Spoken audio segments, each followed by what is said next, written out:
Good evening, everybody. What's going on tonight? What's up, Ms. Roy? What's up, Satellite? Hi, everyone. Happy Thursday. Hope you're all doing well. I am doing good. It has been a very, very good day for me. Tired as hell. That's simply the way it is with this job I've got. But outside of that, can't complain. Doing all right. Yeah. We're back. We're finally back to the power hours, and what an issue it is. What an issue it is. Yeah, we got Super Mario RPG, and well, there are other games in here, technically. Anyway, I hope you're all doing well. Hope you had a good day. I hope you are hanging in there with whatever's going on in your life. I had a plenty busy day. Lots of stuff going on, but good things. All good things. What little time I would have had to play video games, I let my daughter play Timberborn on my computer, so she's getting a bit more out of it right now than I am. So, yeah. This isn't inadvisable. I'm still learning why I don't like a factory automation, so I decided to try Shapes 2. I have been wanting to get Shapes 2 for a long time. I like the original Shapes. It is a very simple, a very straightforward game. There wasn't quite enough of it. There wasn't quite enough there to keep me attached to it. I think Shapes 2 corrects that. I think Shapes 2 has some added complexity. With the different space platforms and layers, and I saw for their 1.0 release, they have an entirely new game mode that looks really, really cool. I don't need another automation game right now, because I'm supposed to be playing Factorio. And I've got some other stuff to screw with at the moment, but I'm definitely gonna get Shapes 2 at some point. And probably sing. I don't think it's a stream game. I don't think. Well, I'm not gonna get my ass eaten in it like I do in Factorio. So, I guess it depends on how much entertainment value you get out of horrible spaghetti-fied factories. But yeah, that's probably gonna be a me game. That's probably gonna be something I just settle into at some point. What is this? You're just opening an old magazine and reading it? More likely than you think. What's up, Manic? Good to see you. Nice to have a lower pressure option. It is, yeah, it is. I mean, I think in general, automation games are pretty low pressure. Like, Factorio does have finite resources, spreading pollution, enemies and stuff. Even then, it doesn't feel like a very high pressure game, at least on its base settings. And Satisfactory, I feel like, has like zero pressure. Because nothing's coming to you. I mean, even stuff like Star Rupture, they may change this in the future, but Star Rupture, like, enemies just annoy you occasionally. Like, if you don't want to build turrets and defenses and stuff, you absolutely don't have to. But again, that one's still early access. They may change it to be more Factorio-ish. I thought Star Rupture was gonna be like more of a tower defense game when I got into it. I was honestly pleased to see that it wasn't. So I'm a little anxious if they do head more in that direction. But it's such a good game. I'm sure they'll make it work. So chipping away at Crosscode 2, halfway through your first real dungeon. It's a lot. Crosscode's huge. Crosscode is a game of terrifying scope. Almost as lame as some semi-centurion reading through crappy TTRPGs on stream. Good evening, Zem. It's good to see you. Good to see everybody.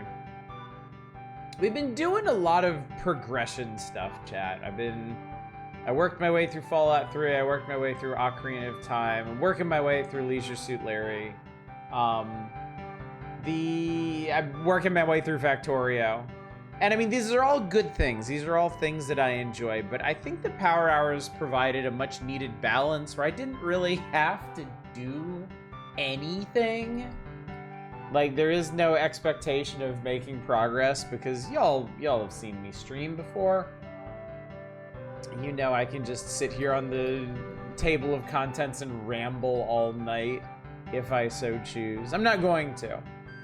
It's been so long since we last did any of these magazines. We're gonna make some progress. But I don't feel any real pressure to do so, and that's nice. That's nice. For the last, what, month and a half? I think it's been a month and a half since we last did the Power Hours. My only respite from progression has been Indie Variety Nights. And I mean, those have been great. I love those, but yeah. Good evening, Negarotep. Mario would definitely be better if you had to make purple slimes. Good evening, PM Collector Boy. I saw blurb about they're going to be an Echo the Dolphin collection. No details, no footage. We were talking a bit about this on Discord today because they had their big trailer release for Assassin's Creed 4 again. I was dabbling in some black humor there, but I really do kind of think that the industry is going to be kind of circling the drain for the next couple of years, like just reheating old leftovers and putting them out, because they really seriously have fired almost everybody who actually bothers to make new games. They've kind of ceded that responsibility to the indie scene, and I mean, if they think the indie scene is not up to it, they are woefully mistaken. But I kind of wonder, since budgets are getting, AAA game budgets have ballooned past all reasonable expectations, and corporate budgets are shrinking. And I kind of wonder if the big publishers are starting to shy away from the big gambles on launching the next new live service game that makes all the money. Maybe we've finally reached a critical mass of high-profile failures, but instead of actually going back and making, you know, real games, they're just going to re-release the old shit that's already proven to be popular. So. And the other thing is that the market isn't really against that. Even I'm not entirely against it because, well, because the industry as a whole has done such a poor job of preserving old games. Repackaging them and reselling them is technically a way to keep them easily accessible to newer generations. You got to remember, not everybody does emulation the way we do. A lot of people aren't even aware any of these games exist unless they get put in front of them on a storefront or they get some big flashy trailer to ooh and ah over. So, I mean, it's not all bad. It's just taken with the overall state of the industry, it's just kind of a depressing sign of the times. I don't mean to be a big, huge downer on our first night back to the Power Hours in a month and a half, but it's just kind of where we're at right now. I think the mainstream game industry is going to be a bit of a crater for the next few years. I don't think big publishers are going to be really inclined. I mean, outside of like Nintendo. Nintendo does whatever the fuck they want. I don't think the big publishers are going to be really, really inclined to make anything new. I think you're going to get an increasing amount of remasters and re-releases of stuff. At least until people get sick of it. And people will get sick of it. People get sick of everything. People get sick of deluges of brand new inspiring games. People get sick of imitations of popular games. People get sick of the stuff that they've loved forever and ever. So this too will pass. It's only a question how long it'll be. Didn't Capcom just put out a big AAA game that's getting a ton of praise? They did! They did! Pragmata's doing great for the most part. But of course, that's only a small part of the story. The next step is to see what Capcom does with this information. Like, will they take this as a sign that they need to make more stuff like that? Or are they just going to arbitrarily declare it a failure for not meeting some nebulous metric and go back to rehashing old games? I'm not trying to be a super cynic here. It's just, that's the way it goes, man. Like, lots of companies have put out like really, really solid brand new games with brand new IPs that sold perfectly well, that were just arbitrarily determined to be failures and shut down and never go back to them. Assuming Ryu skin for the dad. What's up, Fury Fighter? Good to see you. Fine, AI will make the Fortnite killer. Well, if Epic is to be believed, Fortnite is doing a great job of killing itself. Next up is Pragmata Pachinko. I apologize, chat. I should be my usual naively optimistic self. It's just the industry is a really bad place right now. Speaking as somebody who's been in it and around it and through it and thrown under it over many years, it's just things are not good for mainstream video games right now. The indie scene is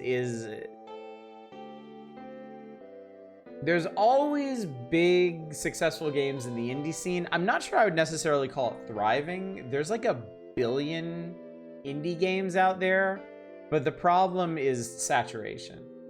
It is getting increasingly difficult to find the stuff that's worth a damn, which means it's getting increasingly difficult for indie developers to actually succeed, which is the main problem. The market's been crowded for them. I think it may be reaching a critical point, especially if a large number of the mainstream developers who've been pushed out of the industry by corporate greed decide to go the indie route and saturate the market even further with that kind of middle ground, like AA game, whatever they call it. That's just going to make it even harder for indies to succeed. Gray Jaded Games is born. The evil version. The evil version of the channel. It is, yeah, it's hard to be optimistic. I'm, you know, my own employment situation is taken a toll on me and my outlook for the future, certainly, so. But everything changes, Chad. Nothing is static. There's an ebb and flow to life itself. All things come and all things go. So I might not be the brightest ray of sunshine right now, but it's always darkest before the dawn. I really like that saying. So the current AI bubble is not helping the video game creation situation behind the scenes. Definitely not. Definitely not. That remains to be seen how much of a shakeup that's going to be, because a lot of companies are putting their experienced developers and programmers out to pasture, thinking they can just prompt engineer their way to million sellers, and they can't. But that doesn't mean they're not gonna try. It's like, you can't just haul off and make a Fortnite killer, because they could point to games that took that shot and actually made it, but it doesn't mean that you're gonna be successful. What's the current stream topic? Good evening, Arcane. Toxic negativity about the game industry as a whole. I'm talking about the just absolutely rancid state of video games as a business at the moment. So I'm not depressed. I want you all to know this. I am not depressed. I'm actually in pretty good shape right now. I'm tired. My job really takes it out of me right now, but I am happy to have one. And things are generally pretty good for me at the moment. Long-tail discovery is a problem for every medium, and now barriers to entry and distribution for games are so low. Yes. Good evening, Grunt Fodder, and you're absolutely right.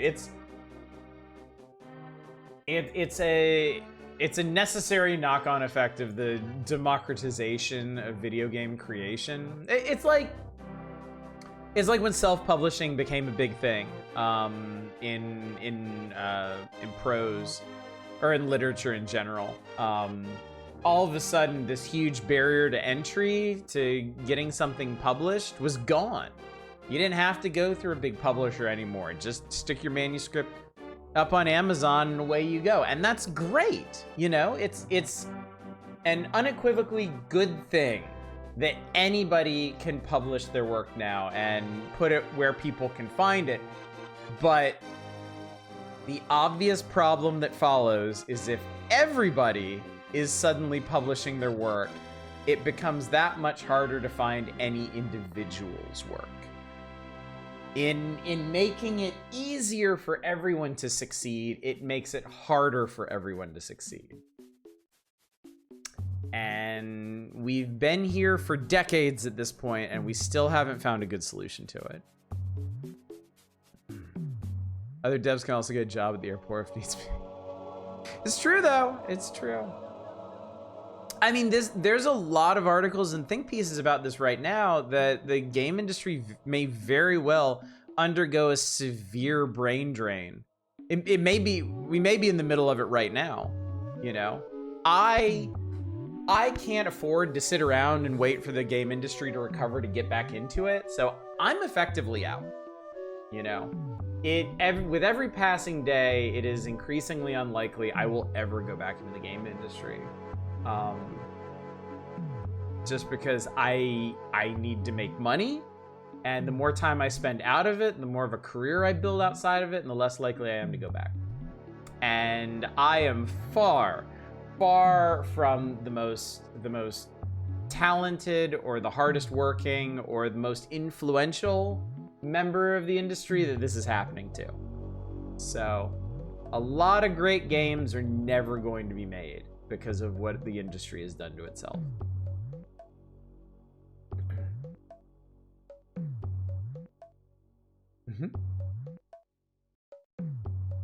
Even worse when the market also has contempt of nostalgia chasing nerds playing retro games too. Yeah. I don't want to think about the present day, so I'm going to go back to the good old days. Yeah, we could be doing an indie variety night right now, chat. It's the opportunity cost. We could be looking at brand new indie games and finding more gems like Under Par Golf, which I am going to continuously recommend because I think that game is really, really fun. But no, I want the comfort blanket of old Super Nintendo games. Although tonight might not be so comforting, we'll see. Then perhaps the cure is to make cool game magazine like Nintendo Power again. I mean, I wish I could believe that was the solution. I wish I could. I think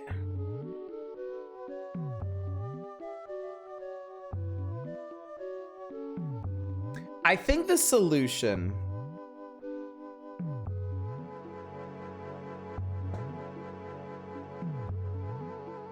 I think the solution is the democratization of influence.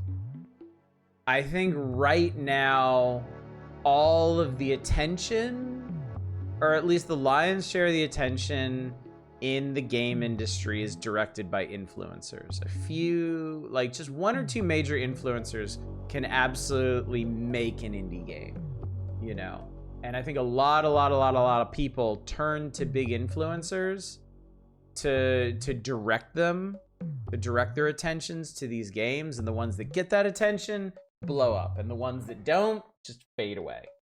I think there is room to make a real effort to democratize that power, to bring it down to like a community level. Instead of having that power sealed away in a couple dozen individuals on Twitch or YouTube or wherever, to form communities built around finding and recommending games. I mean, we're sort of like a little microcosm of that. I know I've shown y'all games that you wouldn't have known about otherwise. Y'all have shown me games that I wouldn't know about otherwise. I think it would take a real... I don't know what it would take specifically. I don't know what the impetus, what the inflection point would be to get people to focus more on something like that than major influencers. And it's also an uphill battle against the money involved, you know.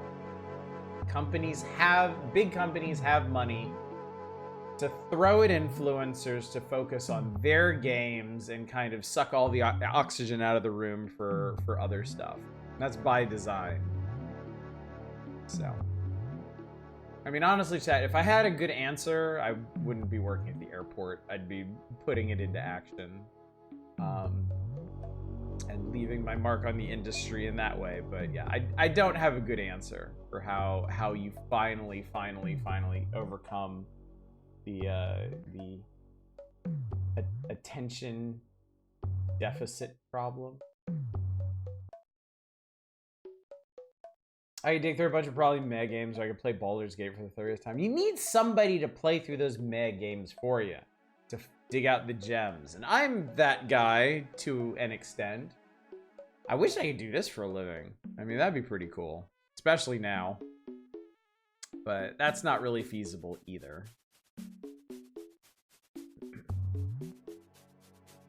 I wonder if there's maybe a modern reimagining of like the video game publication, where instead of getting together a bunch of like writers and editors and stuff to cover games, you have an organized network of streamers and influencers doing it. Because right now everybody's kind of off doing their own thing. The big media sites like IGN, their attention is scattershot. They're just grabbing at anything that seems solid to keep their media empires together. But I could see an initiative similar to something like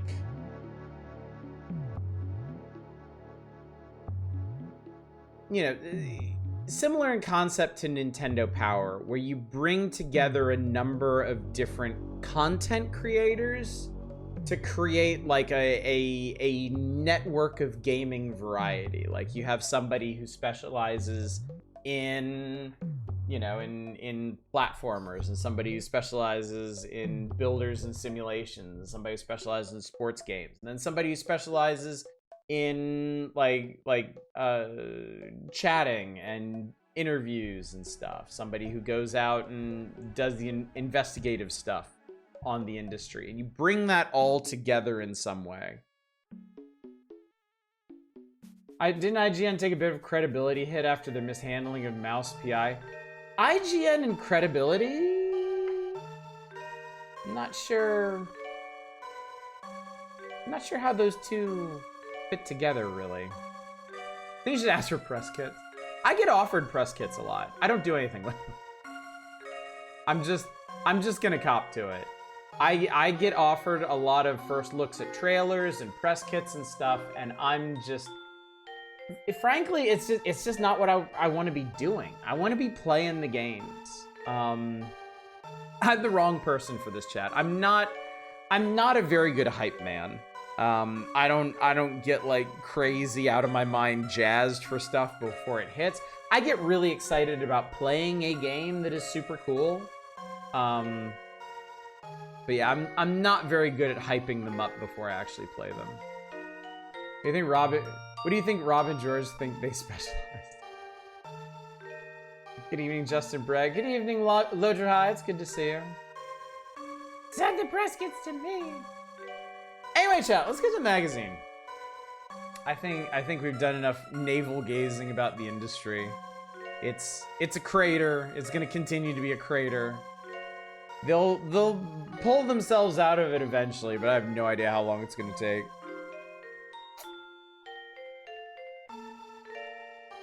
We haven't even finished the slide yet. Mouse PI sort of like Frog Detective? No, Mouse PI is it's a stylized first-person shooter, right? That's the one that looks like a Steamboat Willie for FPS. Give a crappy review because it wasn't the game they wanted it to be. Man, that is like game review 101. Like, nobody who makes that kind of mistake should be writing for a living. Well, I mean, pretty much none of these big, like, game media sites have actual staff anymore. They get freelancers to do everything.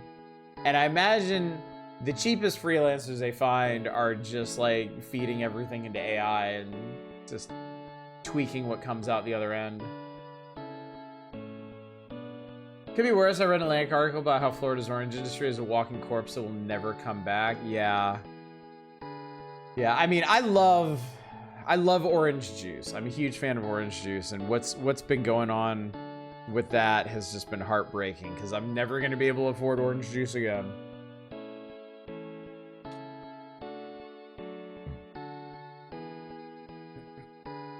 This is Evo music. I can't help but think what the rest of the earth is doing now. They lost their sole reason to exist. Now the guy chose. Frog Detective was so good. I was hoping for more of that nonsense. I think the developer was happy with their trilogy. I think that's basically what they wanted to do. And, you know, more power to them. It's always better to go out on a high point than to just run your shit into the ground. For some of your Nintendo Power blurbs about games, I'm not sure that AI would be more sluggish. I mean, bad writers have always existed. Bad editors and bad companies have always existed to hire them, so. I don't know, chat. We can't, I'm afraid if you tuned in tonight for the solutions to the world's problems, we're not quite there yet. I can't quite fix everything. But what I can do is take you through a handful of pages from a magazine from 30 years ago and play some old ass video games. And I think that would probably be the wisest thing to do at the moment. So, welcome back, folks. Welcome back to the loving embrace of Nintendo Power. It is March of 1996. It's the Super Mario RPG issue. I think my copy of this one's fairly dog-eared, but mainly just around this 8-page power preview. It's funny that I never actually picked up Mario RPG. I was very interested when Nintendo Power was talking about it. I think I was very, very interested in it, but the more I saw of it, the less I was interested in actually playing it because of the art style. Because I've never really been a fan of the AGI. Is that what it's called? No. Fuck. What does Nintendo Power call it?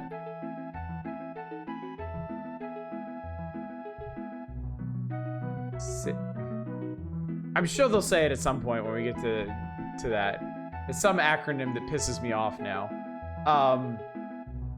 But yeah, I don't really like I've never really liked the DKC pre-rendered style. Aside from this, we've got College Slam, and I will welcome you to this jam. Cutthroat Island and Virtual Boy 3D Tetris. Also, they're gearing up for the 1995 Nintendo Power Awards. So if you need another excuse to get mad at this magazine, we're on the way. And just ignore this. Their fucking marketing is grotesque.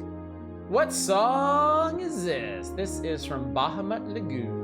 I'm gonna link it for you at this very moment. You check it out. Oh, There was a channel that I used to use. They had all kinds of SNES mixes that I really, really liked. I think the channel got blasted. I don't think it exists anymore. I couldn't find any of the old soundtracks that I used to listen to, so I've kind of shifted back to some old, like some much older standbys that I would use. But I'm gonna have to spend a little bit of time, maybe tomorrow, maybe Saturday, seeing what other SNES soundtracks are out there. Climate change, corporatization, long-term incurable disease, industrial waste, poison, the water, sandy soil, others all being sold to silicon glass market and transformed to real estate. Yet, there is no shortage of world problems to solve. And I'm afraid I don't have too many solutions for them, frankly.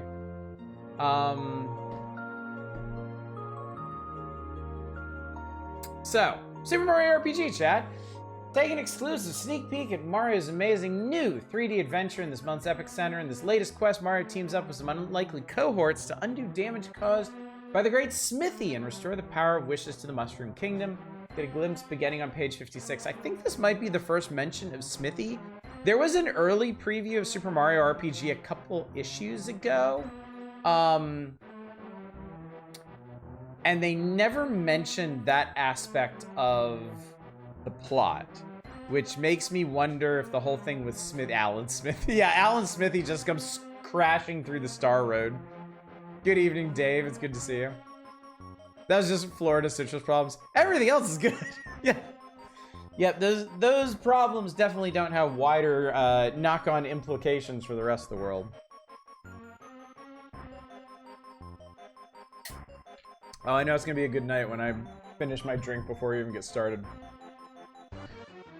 But there's more full coverage, chat. We're gonna start with College Slam. Arriving just in time for the NCAA Championships, acclaimed Slam dunks another b-ball blockbuster into your Super NES.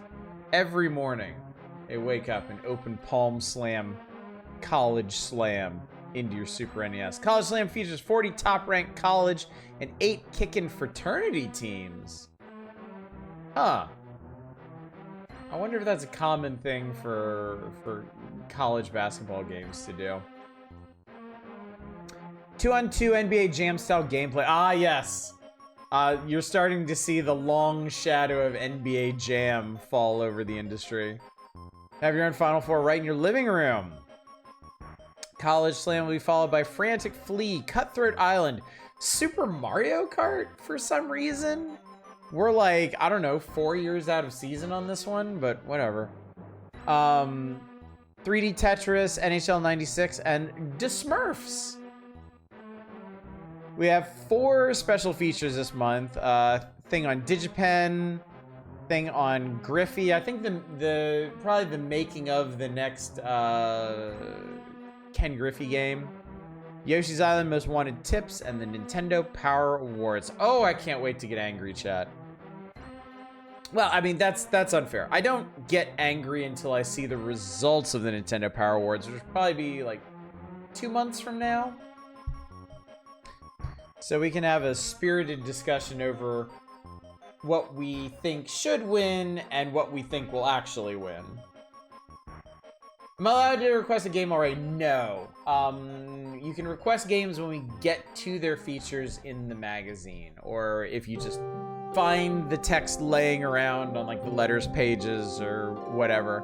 The problem I was having, as a reminder to all, the problem I was having in the early days of the Power Hours is people would just request everything on the table of contents, which meant I either need to go ahead and play everything in the magazine up front on night 1, which I wasn't inclined to do, or people's requests would have to sit until we got to those parts of the magazine.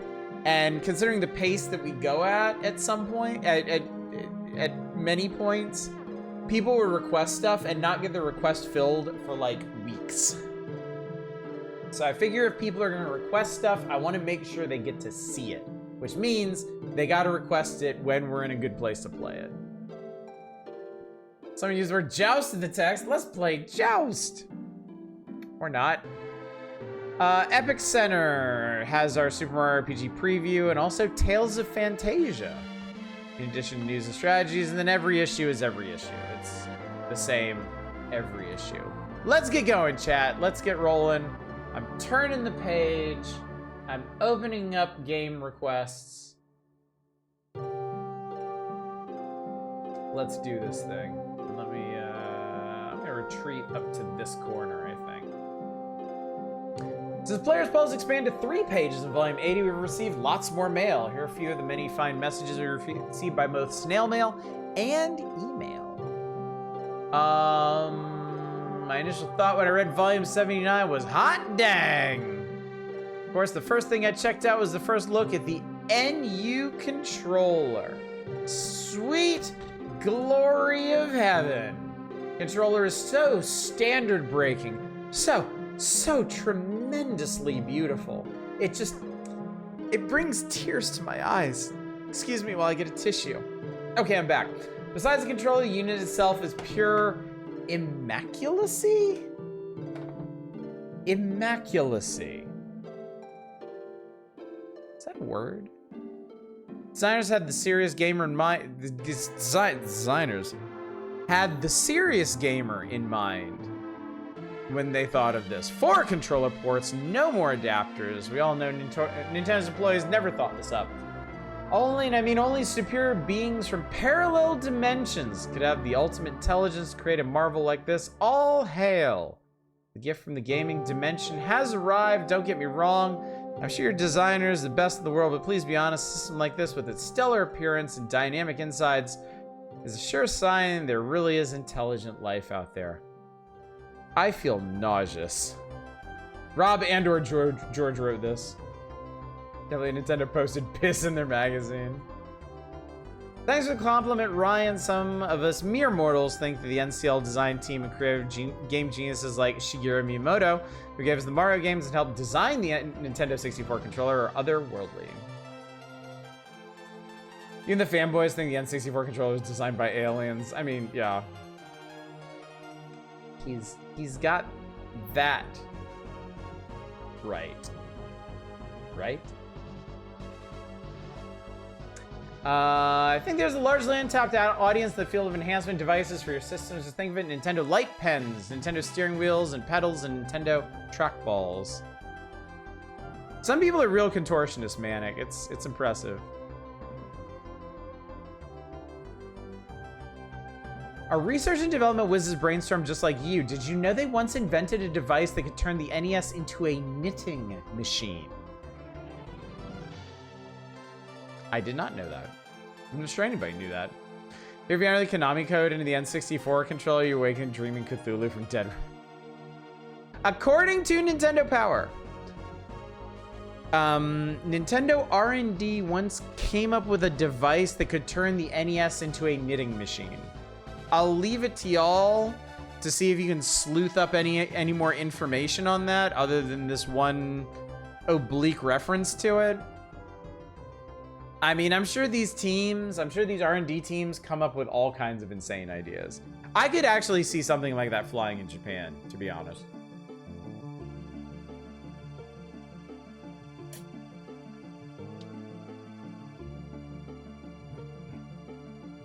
The next one is about this kid who reads Nintendo Power instead of books. Like your new letters section. I think your new changes are great. I think you should start a section for cool internet and X-band letters, like this one. Picture several ways to do it, especially to start with a knitting loom. You know there was a knitting program? Ada Lovelace all over. This reader's mother got into Earthbound and started reading Nintendo Power. I had a friend whose mom was like straight addicted to Harvest Moon on Super Nintendo. Writing about the Epic Center, there's nothing wrong with it except this. It needs to have its own magazine. Then you'll be able to make the reviews, preview strategies, and everything else longer. I would subscribe. I think they could have actually swung that. I think the SNES in particular had such a rich canvas of RPGs. I think if they committed to like full coverage of RPGs and some like retro coverage going back to older games, especially once the used game market blew up, I think you could probably fill in an entire issue monthly with just RPG stuff. Programmable looms are a thing, especially in industry. Oh, I'm sure. Yeah, I'm sure.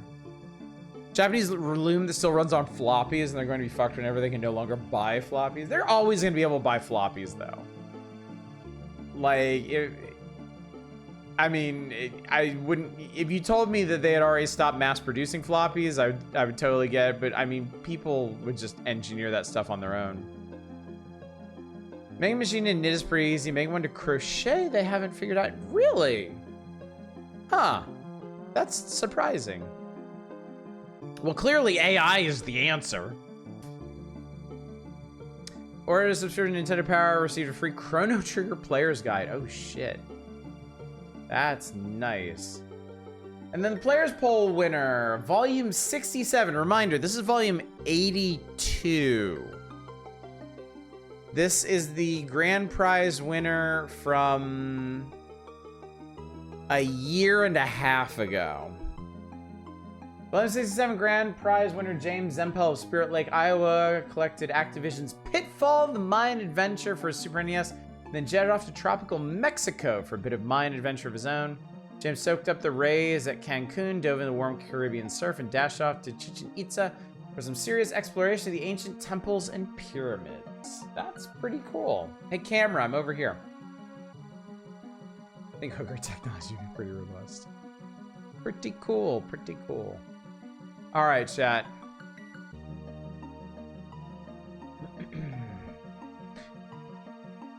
I'm gonna finish talking about the letters and then we'll talk about the charts. But if you see something on the charts that you demand, don't hold back. See a crochet product that is suspiciously low price is made of sweatshop labor. Crochet requires 7 degrees of movement that machines cannot replicate. Huh. Got any fiber art forum and ask what people think about AI. If you feel like getting roasted, say you're in favor of it. That's anywhere right now, though. That is anywhere.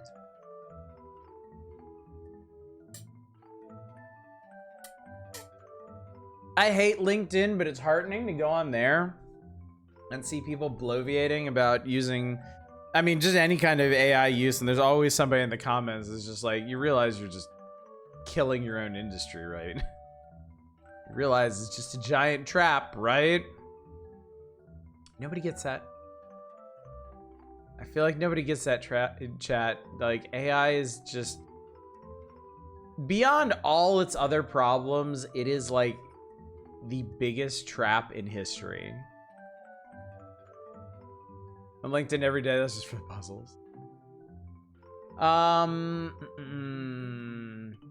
Not telling you how to run a magazine. This Epic Center is too long, too boring. A lot of my friends just bypass the section. That's me with the sports section. Just saying. If anything, you should make the Pack Watch section bigger. It's one thing I wait for every month. Love the cards you put in several times a year, especially the Donkey Kong Country 2 cards in volume 79. Let's say your Killer Instinct 2 site on the World Wide Web is really, really great. There's still a few things that bug me. It's missing pictures of Saberwolf, Spinal, and Orchid. And then that kid took his issue of Nintendo Power Underwater. Bagged, I'm sure. Every time I see Red Alarm show up, I can't not think about that episode of Lower Deck. All right, so what's going on the power charts? Super NES Top 20. Well, of course, Donkey Kong Country 2 Diddy's Conquest is de facto the greatest game of all time. It was sitting at #1 last month. It's been on the charts a scant 5 months, but already a commanding lead. Killer Instinct and Chrono Trigger, the top 3. Then Super Mario World 2. Link to the Past is still up here. Donkey Kong Country, Final Fantasy 3, now known as Final Fantasy 6. Secret of Evermore. Secret of Evermore at 8 is, I mean, probably just running off the pedigree of Square, but still, Earthworm Jim 2, Super Metroid, Earthbound, Doom. Final Fantasy 2, what we now know as Final Fantasy 4. Breath of Fire 2, what we now know as Breath of Fire 2. SimCity, Ken Griffey, Ogre Battle, Super Mario Kart, Mega Man 7, and Secret of Mana. Can I request red alarm with the condition is just for unlocking the cheat menu at the title screen? Press select 60. No. No. I'm not doing anything that requires me to push a fucking button 60 times.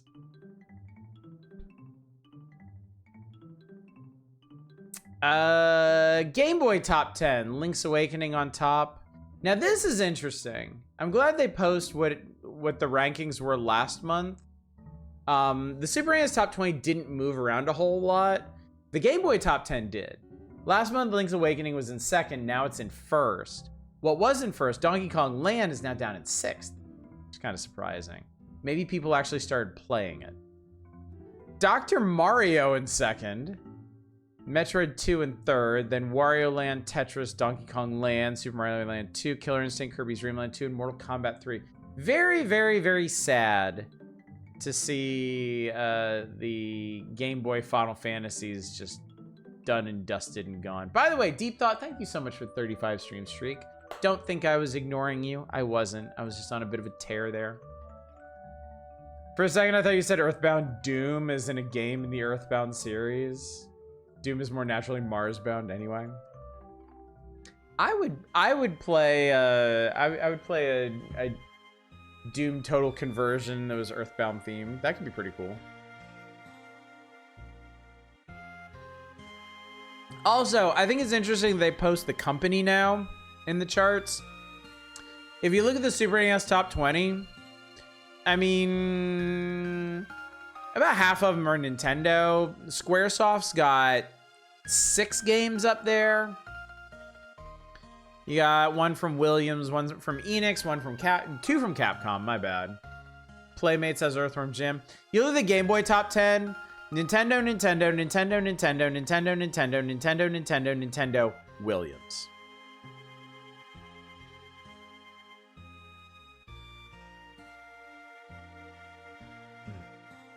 Deserved it before, so have others. It's so bizarre to see SNES pretty much done and dusted, but there's still several original Game Boy classics we're waiting on. I mean, knowing what we know in the future, like, I think the Virtual Boy was meant to subsume the Game Boy, and I mean, obviously did not. Just face planted as hard as any game system could at the time. The N64 was hyped for like a full 2 years before it came out. Which sucked a lot of air out of the room to hype Super NES stuff, because I mean, people were already waiting for the N64 to come out, for its games to come out. Like, I have to imagine people were like saving up for it. And remember, like, folks were thinking they were gonna be able to get their hands on this thing in 1995, and then they were thinking they're gonna get their hands on it in early 96. And it's not going to be until the end of this fucking year that they get it. So a lot of false starts there that I think took a lot of attention away from the Super Nintendo. Whereas the Game Boy, I mean, the Game Boy's got another good, what, 4 or 5 years in it before the GBA hits? Well, no, there's the Game Boy Color. I forget when the Color is. The Color is, I mean, in the full lifespan of the Game Boy, the Color's much closer to the release of the GBA than the origin point of the Game Boy. So it just had more time to cook, you know? Even though a lot of the Color games are cross-gen, yeah. What about Red Alarm is for seeing Easter eggs in Mini House and Virtual Boy system on level 1. There's a Bikini Girl on level 2, but I mean, we can if you can direct me to these things. I'm not the most excited about taking requests with, like, conduct riders on them. Like, if you want to see a game, we can see a game, but, like, yeah. What about an Earthbound Total Conversion of his Doom theme? Oh, I'd play the shit out of that. I would love that. I was meant to get the Doom RPGs, the mobile ones. They did, somebody repackaged them, re-released them or something. And I've always wanted to give them a try. I forget if you can buy them somewhere or just download them somewhere. But I really should do that at some point. There's a Virtual Boy top 5. I don't give a shit. The most wanted, the Ultra 64, obviously. Then Killer Instinct, Mario RPG, Cruising USA, Doom, Virtual Boy. I wonder if the Virtual Boy is on here just for lack of options or something. DKC2, Donkey Kong Country, which has been out for how long? A year and a half at this point. Mega Man X3 and Chrono Trigger. What's up, Trade On? Good to see you tonight. Glad you're here. I think I'm about to say Halloween Hack. I was gonna get that guy. Gets really edgy. And then their special list this month is Top 5 Sims. Here are the top 5 simulations voted by Nintendo Power readers. Sims continue to attract a fervent following, groups of devotees playing a single game over days or weeks. Check out this month's Epic Center for exclusive strategy tips on Koei's latest sim, PTO2. SimCity, Civilization, Aerobiz, Supersonic, and then a tie between Uncharted Waters, New Horizons, and Romance of the Three Kingdoms 4. So yeah.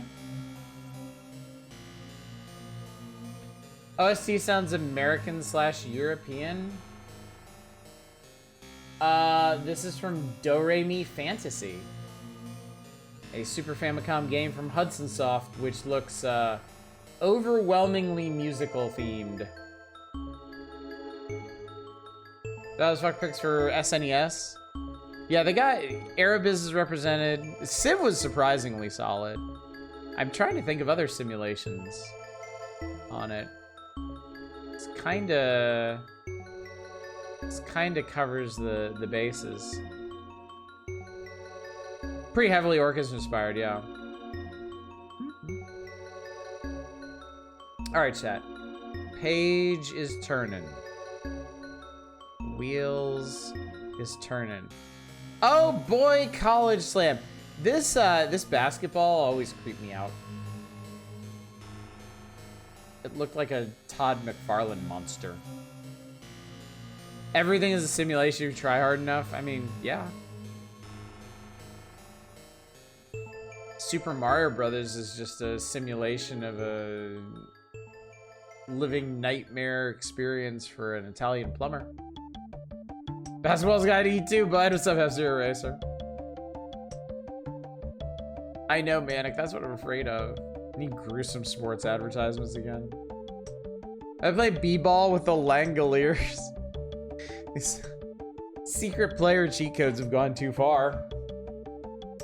Burn up the boards and Acclaim's newest and hottest jam fest ever. 40 top-ranked colleges are represented here in the wildest multiplayer hoops action decided the NCAA championships. College Slam, you have to RP as someone with money on the other team. For really a simulation, I want some damn cheat codes. Here. Absolutely. It's on fire! So this has a bunch of options. There's tag and juice modes. There's 4 slam and play modes.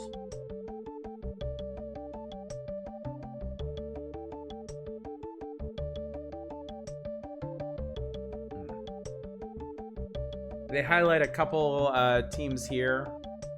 Alabama Crimson Tide, Arizona Wildcats, Arkansas Razorbacks, Boston College Eagles, Cal Berkeley Golden Bears, and the Cincinnati Bearcats.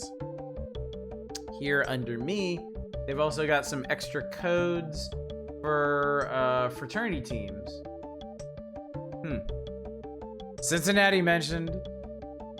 How many pages is this? Oh yeah, so they just break down all the teams, their advantages and disadvantages and whatnot. Boo, Duke. I will never forgive Duke. In case you're having trouble picking a team, and put together some stats that might help you. See if you can recreate team success or take a dark horse all the way to the Final Four. Most NCAA tournaments, Kansas, Kansas State, Missouri, Oklahoma, Oklahoma State.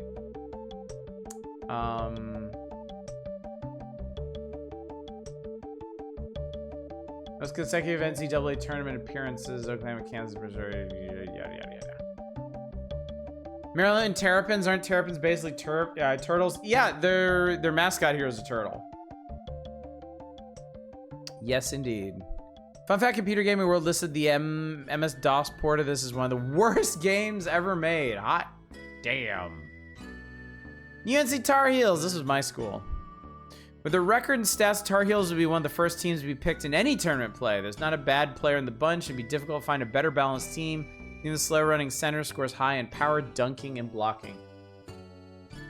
UNC Chapel Hill always had, when I was there at least, always had really, really, really good basketball teams.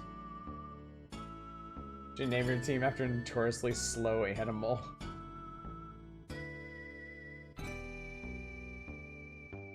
Some of these names, I mean, would you rather be a Cornhusker? Would you rather be a Sooner? Yeah, better than whatever the fuck a Sooner is.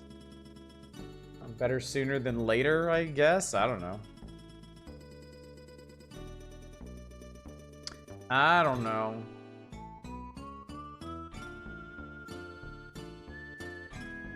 Illinois fighting Illinois. I think that one might be the worst. That one might be the worst. Fighting Illinois.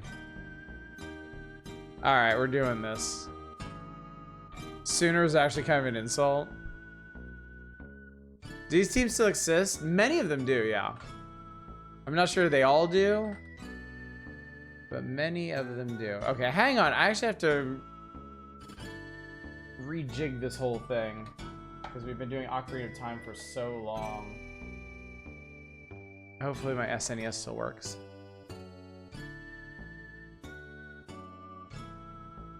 After being neglected for ages. Sooner sounds like the name of Final Fantasy and Blitzball. It does! Oh my god, it absolutely does. That's so funny. That really, really does. Oh, hey, it's kind of working. Kind of. Basically, the settlers of Oklahoma that crossed the border before it was legal to settle the land. Oh, the cheaters. They should just call them the cheaters.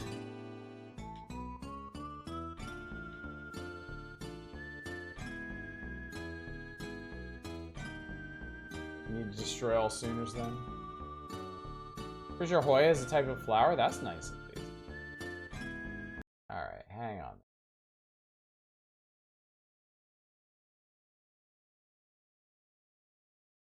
Officially licensed collegiate products label.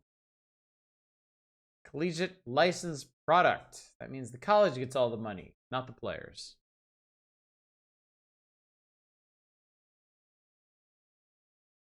Iguana. How about that? Oh, God is coming for us, chat!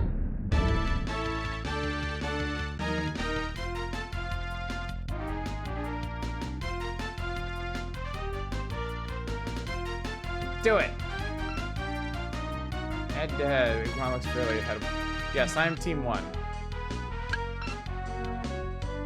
Okay. Select team 1.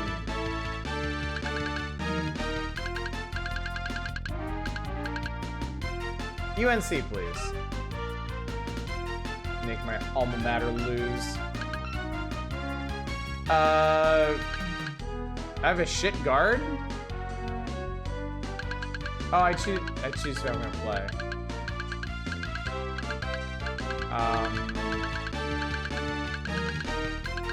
I'm gonna be the small forward, whatever that is. My partner can be the shit guard. Today's matchup, Tar Heels versus Tigers. I miss those old stitched together voice clips.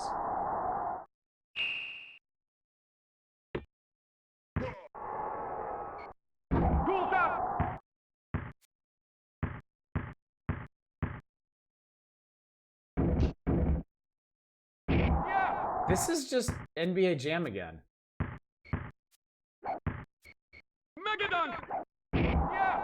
This is just NBA Jam again. Complete with no goddamn music.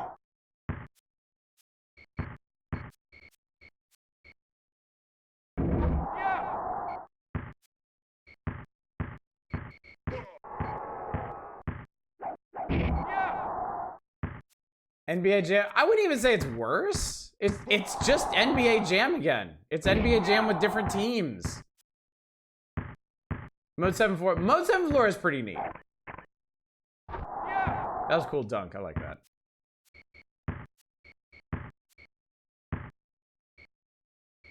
School's out. School's out. Mega dunk. Clear the squeaky shoes, which sounds like it does sound like crickets. You're right. Can I ask a question? I mean, of course I can. It's my stream. Is there any defense in NBA Jam, or is it just? Oh, well, okay. The moment I said that, my partner stole the ball from that dude. Because it always feels like it's just. Holy shit. Oh, fuck. It always feels like you're just taking turns, like, dunking. Like, I'm just gonna run down here and dunk on these fools. That's it. And then every once in a while, the AI will do something kind of cool. First goes to no players, just the school, and Mega Dunk can't hold a candle to stuff in Jam.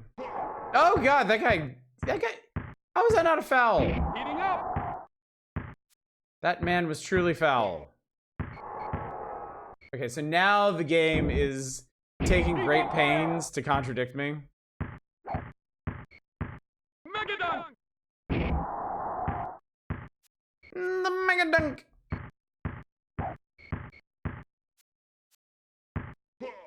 Yeah, get him. Get his ass.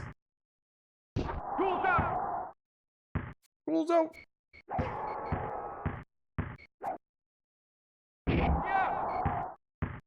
There is, but the AI in this port's kind of dumb. Arg! Mega dunk.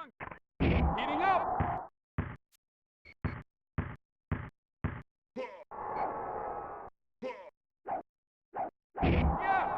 Yes. Where do we end the basketball portion and focus on the players' attempts to maintain their curriculars? Never. Just like real life.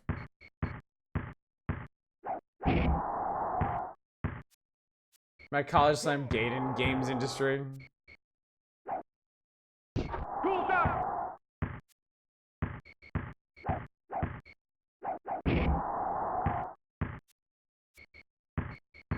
I'm sorry, this is just kind of tedious. Y'all know me, I'm not the biggest fan of NBA Jam to begin with. I don't need NBA Jam, but college. I say NBA Hang Time is by far the best of this brood. Okay. What was that on? Everything?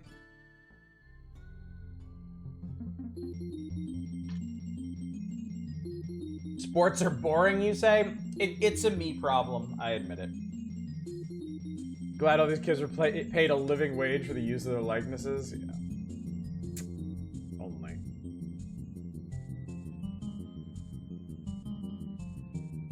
Oh boy. Let's talk about Frantic Flea, I guess. When you get the itch for hopping action, scratch it with game text. Frantic Flea.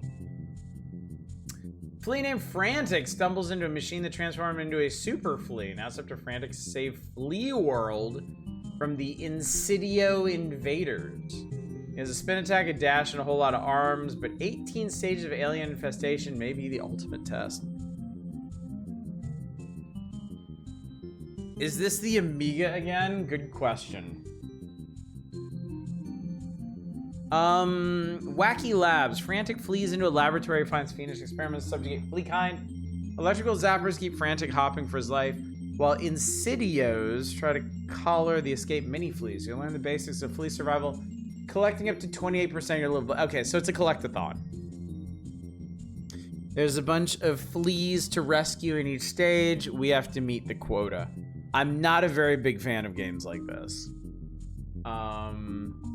If anything, Arrow the Acrobat soured me on them. Are you the Amiga again?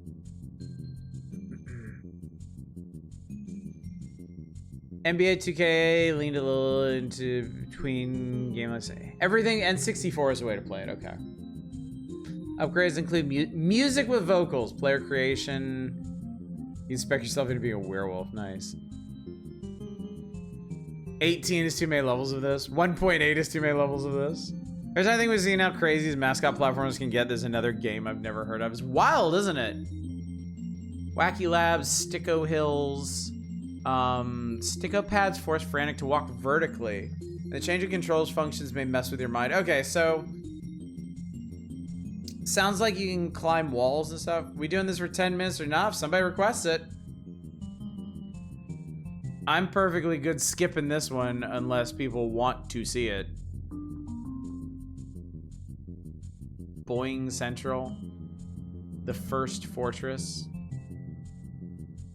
I'm not redeeming 2 shit games in a row. Hey, now, College Slam was not a shit game. It was just NBA Jam again. Like, after the runaway success that was NBA Jam, I honestly can't blame them for just, like, reskinning. Not even that, re-rostering.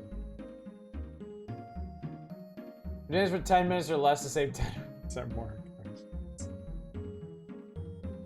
There's Boing Central. Hey, Manic, it's the mountains you're from. The mountains of Manic.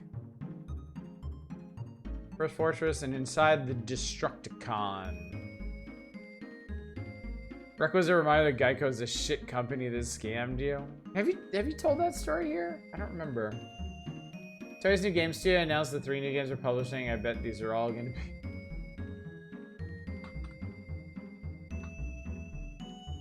be. All neat looking indie games, what the fuck? Nice. Oh boy, Frantic Flea. Just what I came to stream to say. It's a good sign loaded. I forgot the name of this game a minute after Otis joined the page.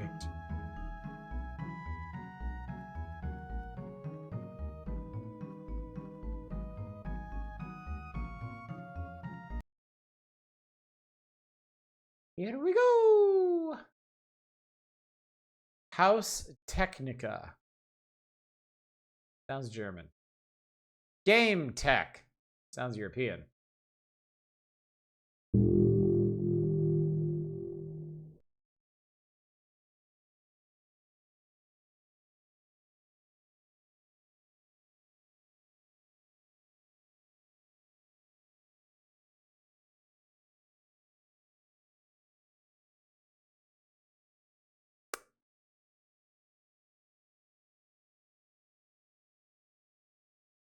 Does it run?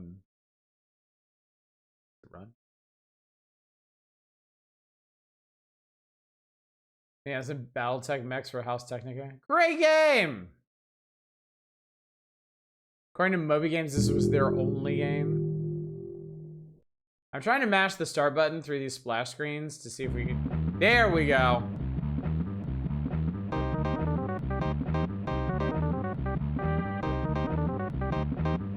All game design materials, copyright 1994 of Haus Technica.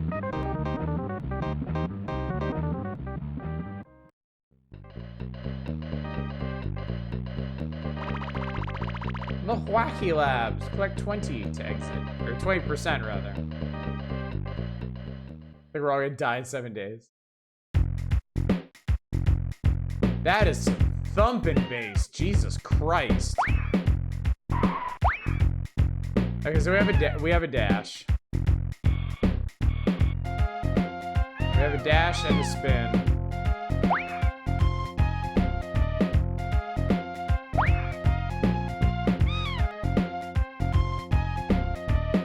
Okay, we died.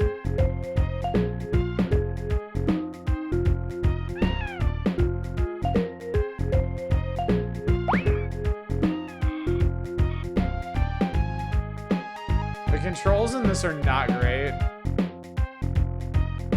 The animation's surprisingly solid. Maybe a little too Earthworm Jim inspired. I mean, what do you expect?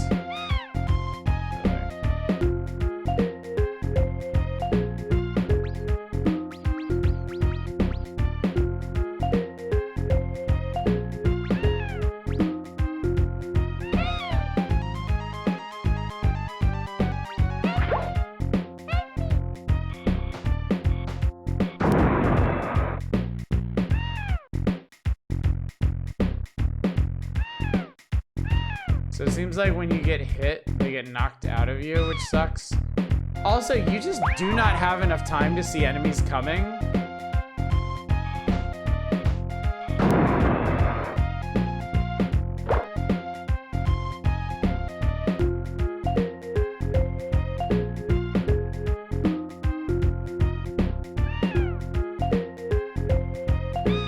Jesus Christ.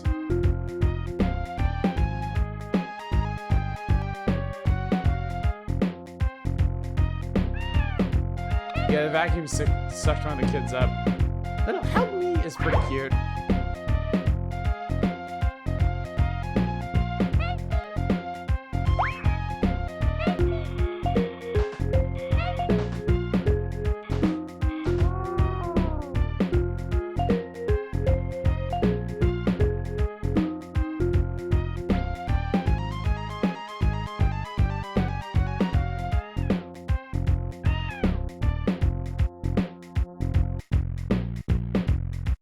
Okay, I got 20. Can I leave? Can we be done?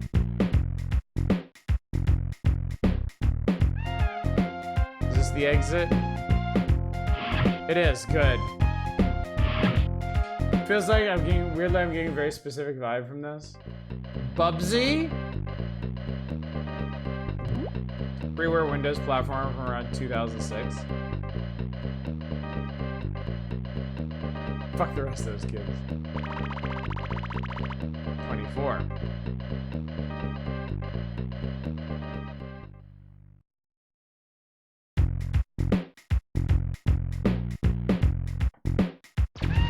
Oh shit.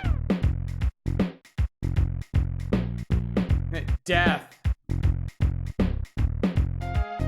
You shall have death.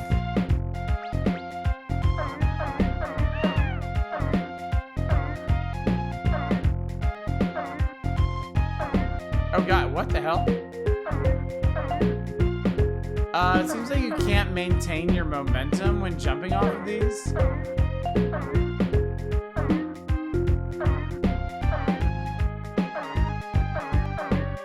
When you hit the pad, you cannot be pushing left or right or you will lose all your jump momentum. Fuck off. Oh my god. Is it block-like? It kinda is. You're not wrong.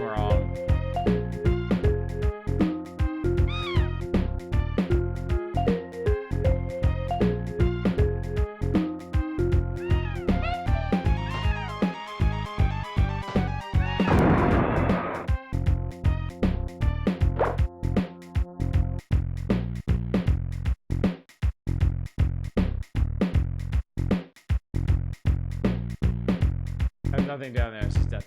Sorry, I think I've had enough of this. It's, bad.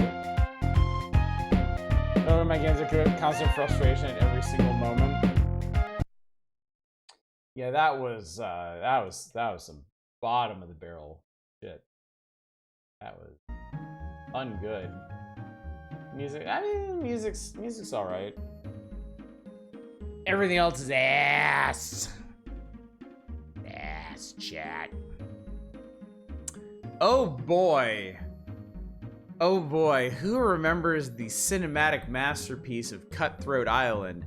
I don't, because I never saw it. Big levels, lots of shit in them, funky music, kind of not very good. This was the movie that killed Gina Davis's career, if I remember correctly. Did I say the art looked really good for an SNES game?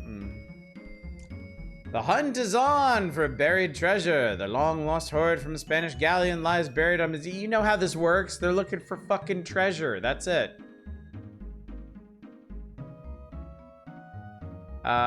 Gina Davis is the daughter of a notorious pirate.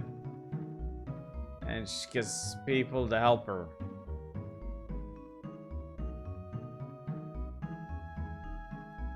Would have known this was a license. No, I love Gina Davis. Have you seen Cutthroat Island?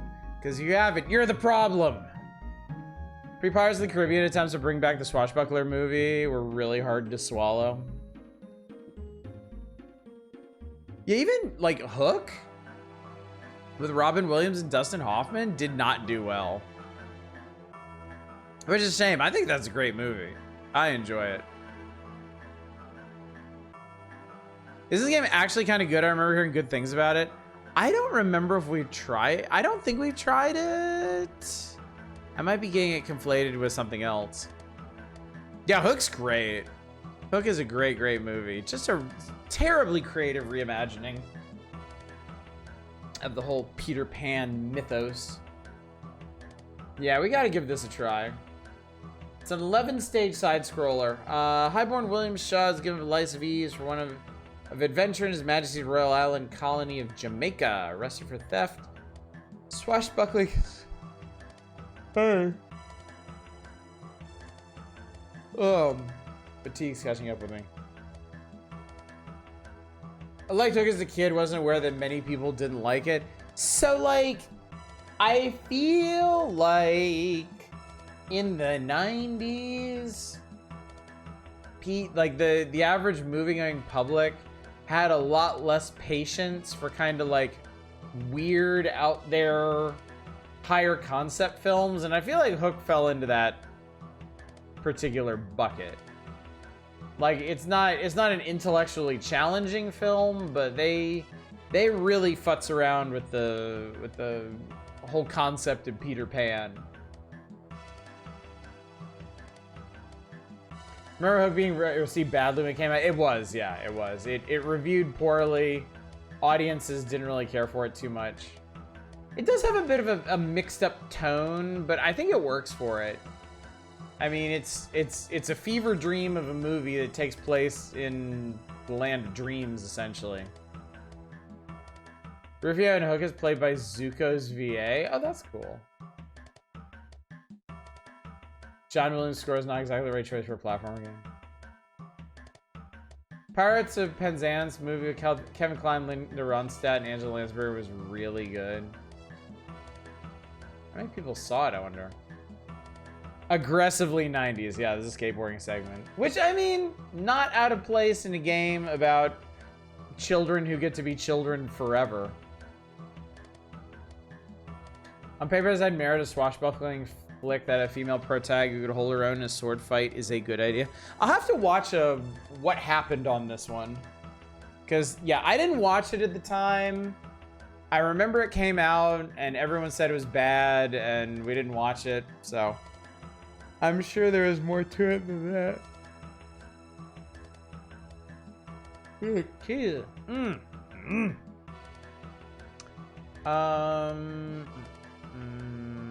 Searching for treasure map. You can do co-op in this. Yeah, let's give it a try. Let's give her a swing. Vaguely remember liking it. I don't remember anything about it at all. Not a good sign.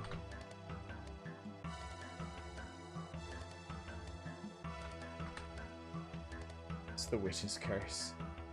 So who specifically here is cursed? Is it Gina Davis?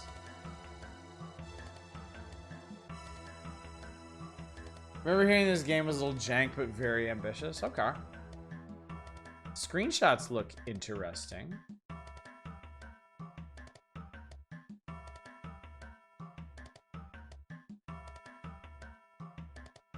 Not too much of my marketing distributors out of desperation is sort of mid.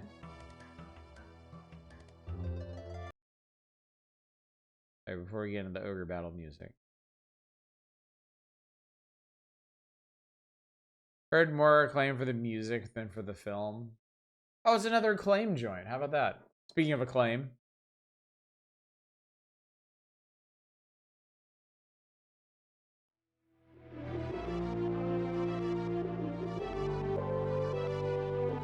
It is 1688, an age when pirates with a thirst for adventure sailed under a black banner bearing a skull and crossbones, the Jolly Roger. The most dangerous pirate of all, Dog Breath, terrorized the Caribbean in a quest to find the 3 map pieces of the legendary Cutthroat Island. Morgan Adams, the notorious lady pirate, was given a piece of this map by her dying father. Dog will stop at nothing to get it, but Morgan also seeks the treasure which is hidden in Cutthroat Island. Pirate hunter Governor Ainsley of Jamaica is sworn to stop them all. Now, as captain of her father's ship, the Morning Star, Morgan is out to find the treasure for herself. Before she can set sail for the Lost Island, she must find the 3 map pieces. Her journey begins in prison in Jamaica, run by a vile man simply known as... Gosh, we can't see the game. Sorry. I'll reset it for you. It was a lot of text and it was scrolling fast, so I had to stick with it.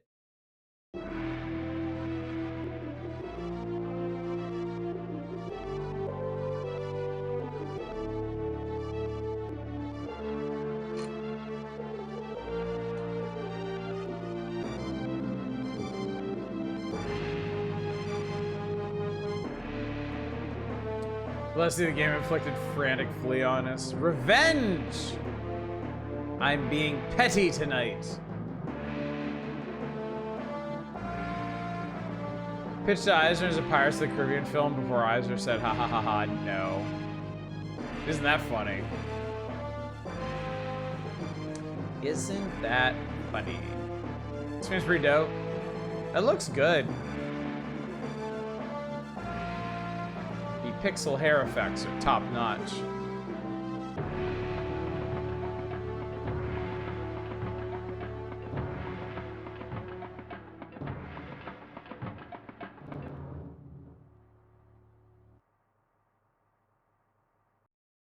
I was like, something gonna happen? Start game, 1 player. Be Morgan, or why would you play as the dude? I want to play as the lady. Majesty's prison. Morgan helps Shaw escape under the condition he helped find the treasure. We'll never make it out of here alive. Pirate guard, seize her. Okay, so it's beat 'em uppy.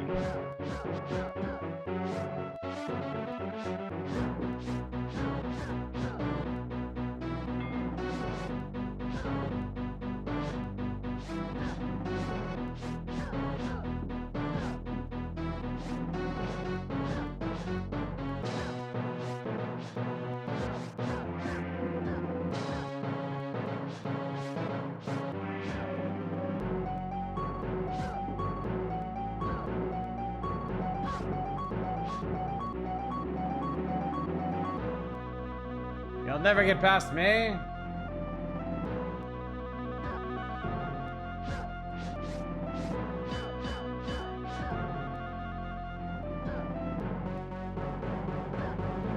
There's a gun?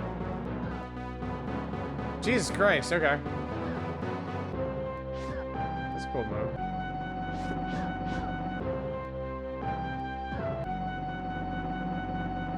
Oh, his axe is a gun.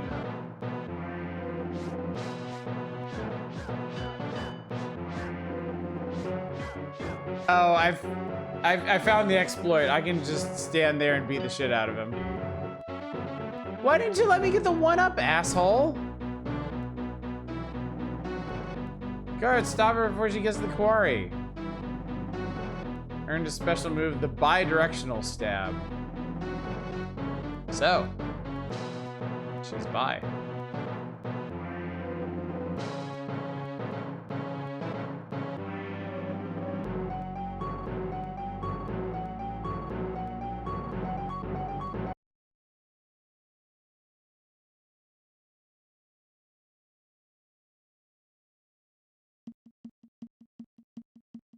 Better hurry. Yeah, it was the whole stage. Oh, oh, okay, we're doing things. Oh, I'm steering. Okay. Oh, this is awkward.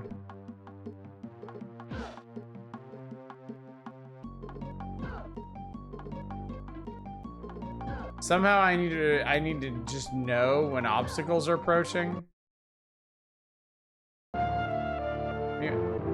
Snellgrave, my good fellow. The treasures of the lost stars. Set sail for Jamaica. We have a feast ahead of us. I got bisexually stabbed the weekend after I came out. I had to get your license.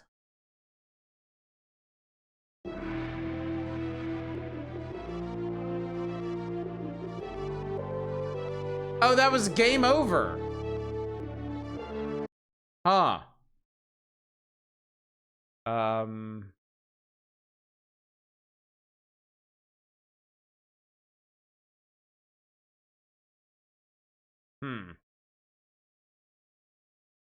I did apparently kill Gina Davis.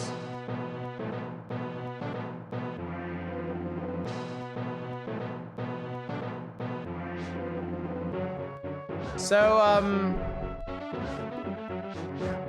I fear there may be a bit of a feedback issue in this game.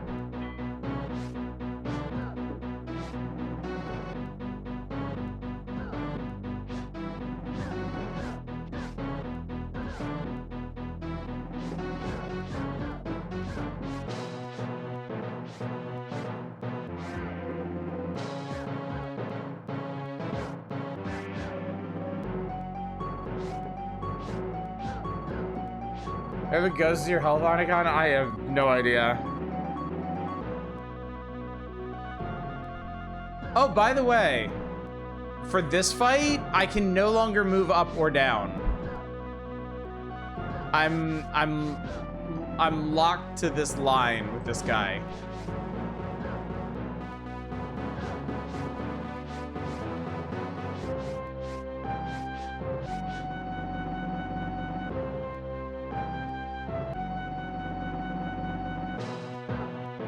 Can't jump over that.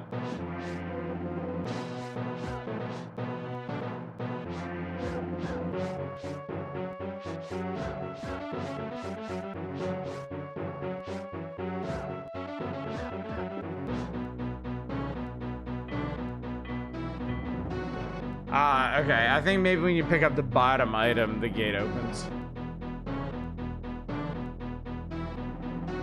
Oh, wait, I'll watch the movie. This makes perfect sense.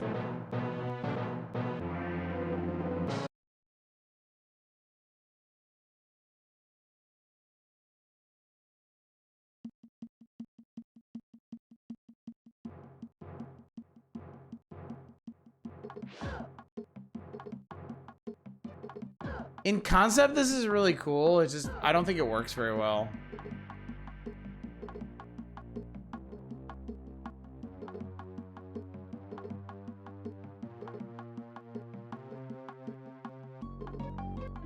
Like, there doesn't seem to be any warning when something that could kill you is gonna show up.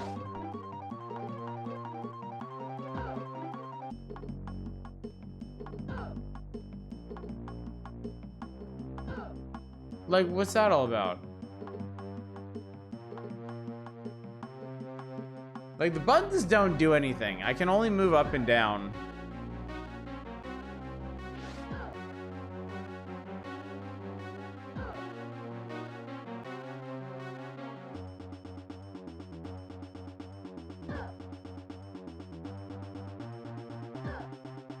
What is that all about? Well, we're never gonna find out. That's just annoying. That is just annoying. He's too fat to roll over.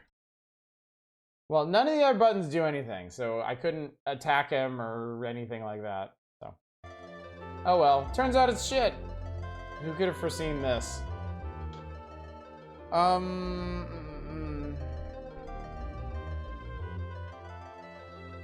Quarry cart. All right. Top rock, down tree, tree rock, top big enemy. Da da da da da da. Kind of rude to give you bi-directional stab in the next level is a minigame where you can't use it. Yeah. Spittlefield is like a whole type. So this area actually looks pretty cool. It looks like you can actually navigate it, looking for stuff.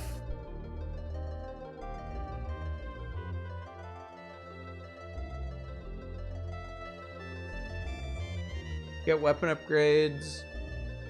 They didn't think this font all the way through. That sidebar at the bottom center is white text on very light colored coins.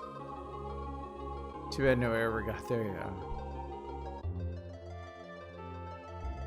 Yep. And then there's a carriage chase. So at least they vary up the stages a bit. There's the minecart bit, there's the carriage bit, interspersed between the platforming challenges. The jungle. Jungle looks bigger than it needs to be. So I guess you might spend a lot of time on this particular island, like searching it. Does seem like there's a mechanic for digging up buried treasure. Oh, and then there's a Game Boy version of it. Woof.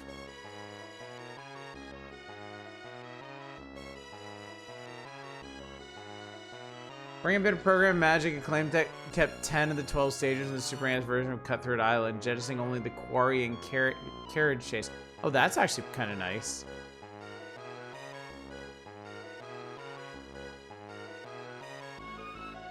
Famous blues jungle in Jamaica. All right, yeah, let's see how the Game Boy version of this compares.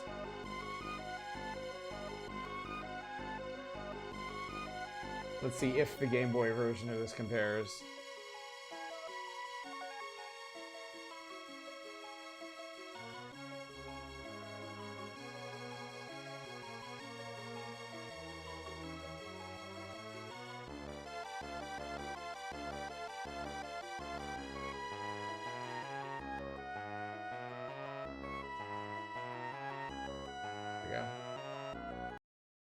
Oh, that's a Super Ghouls and Ghosts song. I didn't realize it.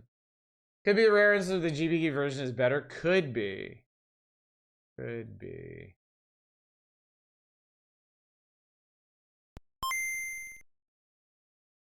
Oh, right. We're on this one.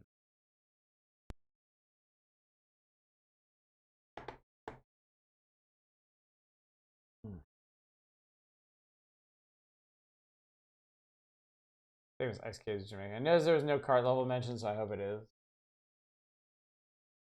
I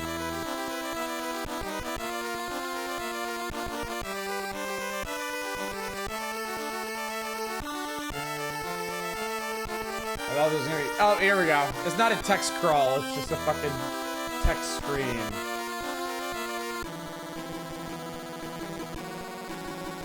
Come on, work, you dogs. Material tricks, hey, warden.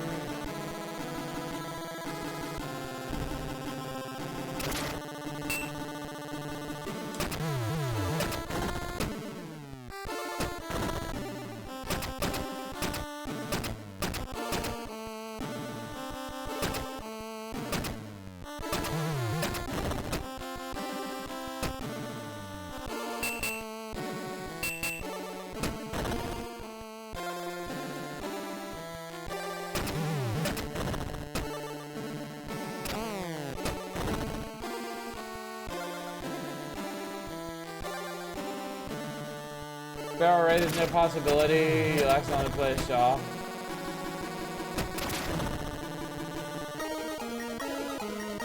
That guy's really well animated.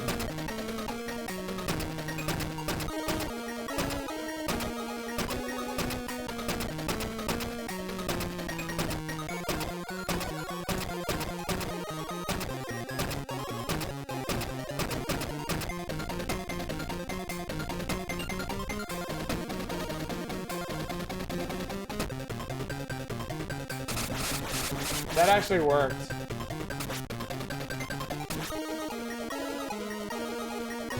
That actually worked. GBA, Game Boy cannot handle programming an enemy that fights back. Oh, that sound. Ow. Oh, I did not enjoy that. Really well animated. I'll scream for the whole fight. Straight to Spital Field. Forward A.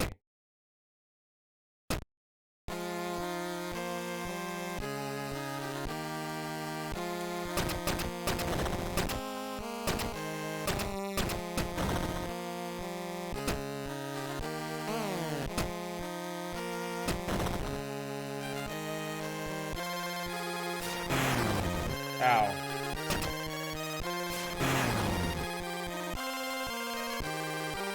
Look at that big fucking sword. Holy fuck, asshole. Oh, I think they really want me to... Yeah, they really want me to lunge on that guy. They all look like cartoon characters in this. The animation is so loose.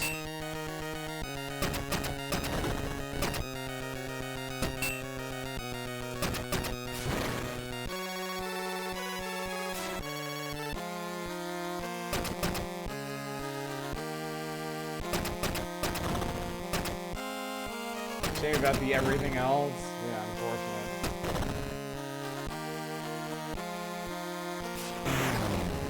Right.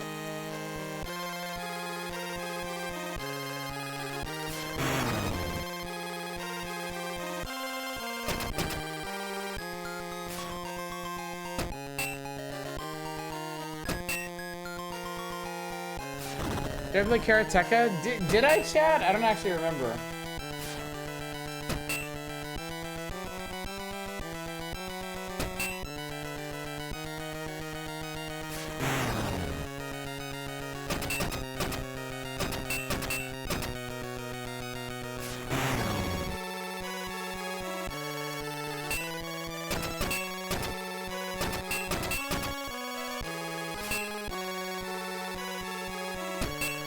Where Chainsaw Dude is born before chainsaws were invented.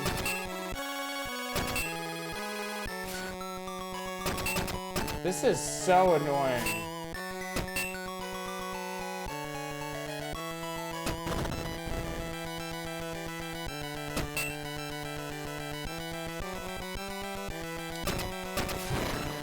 Fuck.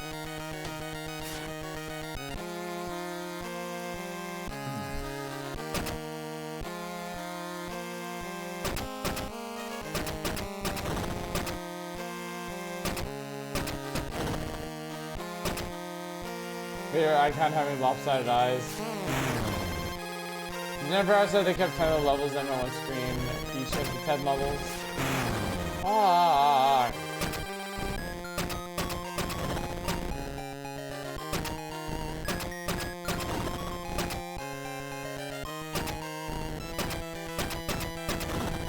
This isn't even a boss as far as I know. This is an incredibly hard normal enemy. I beat him though. And then some other fucking asshole.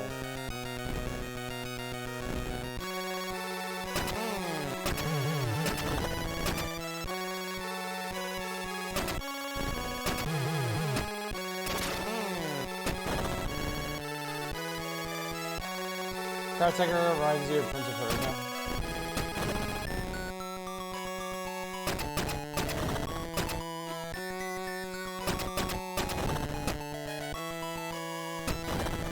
You really can't kill just like virtually anybody off the side of the screen.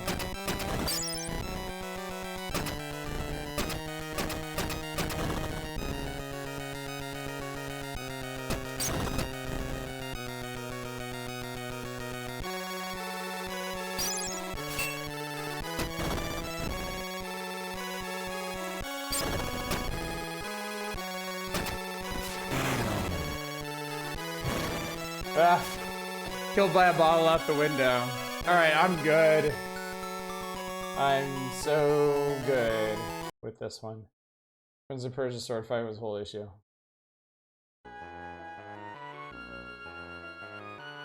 Someone's littering, like they do in side scrollers like this. All right, nah, this also sucks. It just sucks in different ways. That's nice. It's nice to have a variety of sucking, frankly. All right, that brings us to the arena. I tell you what, chat, I'm gonna go ahead and call it an evening here. I don't know if you noticed, that last one was putting me to sleep with its prodigious sucking. I'm tired. I need to rest. I do, as always, I apologize for the shortened streams lately. It's just, work is so exhausting. I gotta be up at 5 a.m. and then, yeah, 2 to 3 hours of commuting total so that I can stand around in an airport and help people for 8 hours, so yeah. Tomorrow night, Indie Variety Night. We'll be back here. We'll pick up from the arena on Saturday, Factorio on Sunday, and then Leisure Suit Larry on Monday. When you wake, the world will be better in indefinable ways, I assure you. I like that. I like that. Look at the Chrono Trigger quiz. What does the wallet item do? Funny. All right, chat. Go find somebody to raid. Let's go. Let's go. Let's go. Oh man, I don't get too many opportunities to raid McQueeb. Let's go see him. He's playing Oaken Tower. Sounds interesting.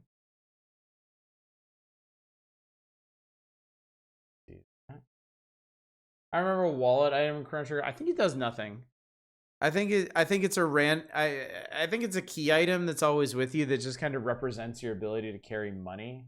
I could be wrong. I could be wrong, but yeah. So yeah. Anyway, gang, thank you so much for coming out today. Thanks for joining me for the grand return to the Power Hours. I hope you had a good time. I hope you learned something. I hope you learned what games not to check out if you go back to this particular era. But yeah, hopefully I will see you all out tomorrow night for Indie Variety Night. But until then, as always, y'all take care. Bye, everybody.